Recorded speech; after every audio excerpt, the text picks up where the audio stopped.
cusub.com waxaa hor istaagan xildhibaan Baashi Muuse oo ah xildhibaan ku jira golaha deegaanka Oslo hadda u sharaxan mar labaad golaha deegaanka Oslo Baashi Jirweyn ayuu ku soo bandhigay maanta halkan ka dhacay Norway xildhibaan Baashi noo sheegay shirkan ku saabsanaa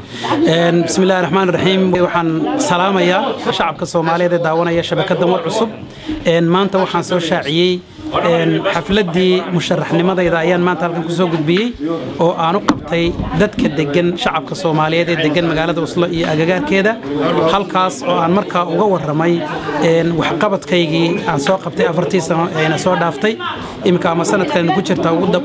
ugu dambeeyo isla markaana aan kaga codsaday mar labaad inay isiyaan kalsoonidooda si aan dib ugu soo noqdo golaha deegaanka hadii Ilaahay idmo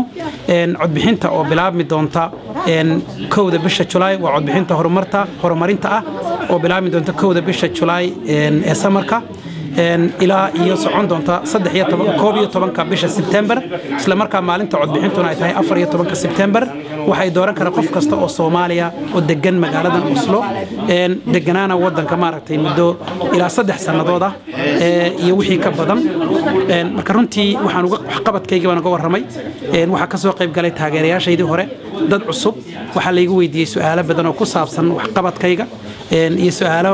kale oo la weydiinayo leeyahay waxaas maxaad uga qaban weyday waxaan kala soo gudbiyay maayarkayaga cusub hadii Ilaahay idmo sanadka cusub governing maayarkayaga cusub ee magaalada Oslo la wareegi doona Raymond Johansson oo qaybinayay waraaqihiisii ayay ahayd runtii waxay xafladu ku soo beegantay xasan oo maalin qaaliya oo ah koodii May waa maalintii shaqaalaha adduunka marka maanta waxaan ku soo maray wareeg ayaan ku soo maray magaalada Oslo anagoo marka muujinayna ururka shaqaalaha adduunka oo dhan anagoo u muujinayna solidarity ama wadajir iyo anagoo marka ka hadlayna qiimaha maalintan leedahay ayaa xafladeydii magaalada Oslo ayaa ku soo beegantay waxa ka soo qayb galay runtii fanaaniin badan oo Soomaaliyeed oo ay ka mid tahay fanaanada Ayaan Tromso waxa ka soo qayb galay Faarax Murtiile oo ah runtii fanaan weyn oo Soomaaliyeed halwad oo reer Holland ah Cabdirashiid Cali Xamari iyo Deeqdeeg oo isaguna reer Oslo ah ama reer Sweden ayaa runtii igala soo qayb galay oo marti sharaf ku ahaa waxa ka hadlay shacabkii oo dhan ayaa hadlay odayadii dhalinyaradii iyo maaragtay dadkii kale ee marka xafladayma way hadleen oo waxay ka hadleen taageerada ay muujiyeen waana runtii ku faraxsanahay waxay jawi wacan bay u dhacday oo laga hadlayay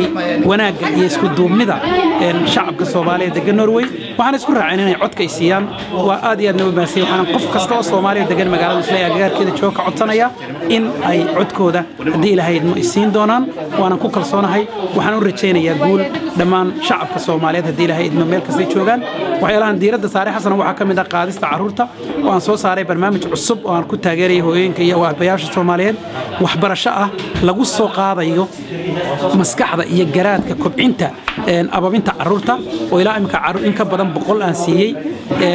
oo marka maskaxdooda iska bedeleen habka loola qabsado maartay mujtamac cusub yaalka habka carruurta loo ababiyo su'aasha ugu qiimo badan baa runtii la weydiinayay su'aalaha kale la weydiinay waxa kamid ah isku duubnida jaaliyada waxa kamid ah shacabka dadka Soomaaliyeed halkan ku dhiban ee aan sharciga lahayn ay dhibaatadu halkan ku haysato iyo sidii loogu dadaali lahaa waxa kamid ah dadka aan jinsiyadda lahayn dhowrwijiga baasaboorka Norwayga loo diiday oo iyaguna xaq u leh markay 20 sano cashuurtooda bixinayeen dalka deganaadeen in la doorto in maaragtay la siiyo oo xaq u leh in la siiyo waxyaalahaas oo dhan baan ka hadlaynay waxaana isugu soo biyo shubatay in la taageero أن دداله ليلنا حسابته ما هدي لهيدا. سيوارك إن حلوان باشي حاليا ددوينها دكان عصلو. حلوان باشي نوع عصبة وأن أنت تقوسي من وحين هالك أوتشوغرا إنه دافنه برلمان كينا نقولن لها ما أنت يسوي دين ما إنه إنه عطسي إنه